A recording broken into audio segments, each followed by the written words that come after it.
सब जगह door to door कर रहे हो, तो कैसा आपको लग रहा है कि कैसा रुझान मिल रहा है लोगों से? मैं चौपाल में भी इकट्ठे कर रहा हूँ, डोर टू डोर भी कर रहा हूँ, इंडिविजुअल मीटिंग भी रख रहा हूँ।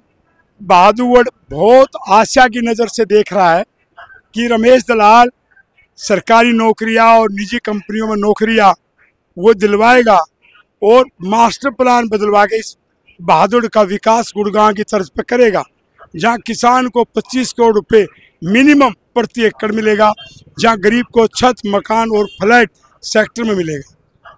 आप अब लोगों से मिलने के बाद क्या क्या समस्याएं मिल रही है आपको? समस्या सीवरेज की है, ड्रेनेज की है और बिजली पानी की, पीने के पानी का भी कोई अच्छा प्रबंध नहीं है। और उसके अतिरिक्त बेरोजगारी सबसे बड़ी समस्या है और कूड़े करकट सलम में बदल दिया बहादुर को। सभी ये कहते हैं आप सुधार सकते हो और कानून व्यवस्था बिल्कुल गई। यहाँ अपराधियों ने एक अपराधियों का अड्डा बनाया और व्यापारी बहादुर के छोड़ करके चले गए, किसी को फिरौती, किसी को धमकी।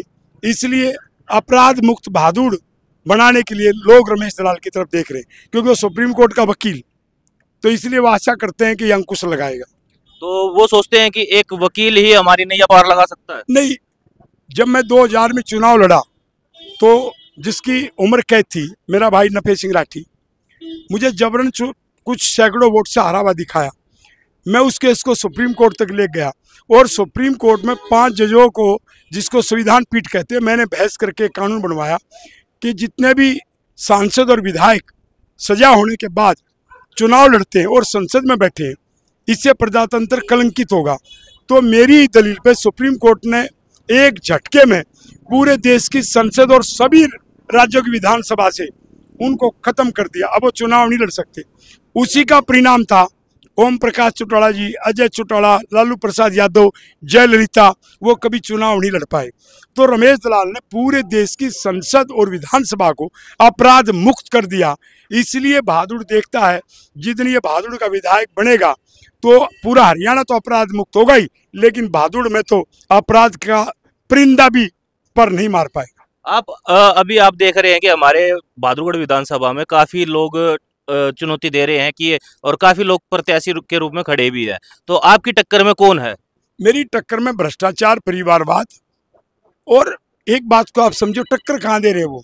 टक्कर देने वाला कभी 2000 में वोट खरीदता है? 2 उम्मीदवार तो खुलेआम पैसे के बलबूते वोट ले रहे हैं। यदि वो टक्कर देते तो मैं तो नहीं खरीद रहा। तो टक्कर में कहाँ है? वो चक्कर में है और जनता ने चक्कर में डाल दिया और ये ऐसा चक्रव्यूह रच दिया। अब की बार 6 उम्मीदवार, आम आदमी पार्टी, INLD, 2 आजाद उम्मीदवार, एक बीजेपी, एक कांग्रेस, 6 उम्मीदवार का बहादुर में जो चक्रव्यूह रचा गया है, उसको बहादुर की जनता ने सिर्फ रमेश दलाल को शिक्षित किया है, जो चक्रव्यूह को तोड़ना जानता है। इनमें से कोई अर्जुन नहीं, फंसेंगे और मरेंगे। और रमेश दलाल उस चक्रव्यूह को तोड़ के बहादुर की जनता के विश्वास को प्राप्त करेगा। रमेश दलाल एक अभिमन्यु समझ रहे हैं अपने आप को कि भाई वो एक इस चक्रव्यूह को तोड़ेंगे। अभिमन्यु छोटी उम्र का होता है, मैं आज 60 साल से ऊपर हूँ, तो रमेश दलाल अर्जुन है। उसने सरकारों के, प्रधानमंत्री के, मुख्यमंत्रियों के चक्रव्यूह तोड़े। तो ये 6 उम्मीदवारों का जो चक्रव्यूह है, इसको वो सारे अंदर घुस गए और उनको निकलने का रास्ता नहीं मिल रहा। उस चक्रव्यूह को तोड़ने का रास्ता एक ही जानता, वो रमेश दलाल।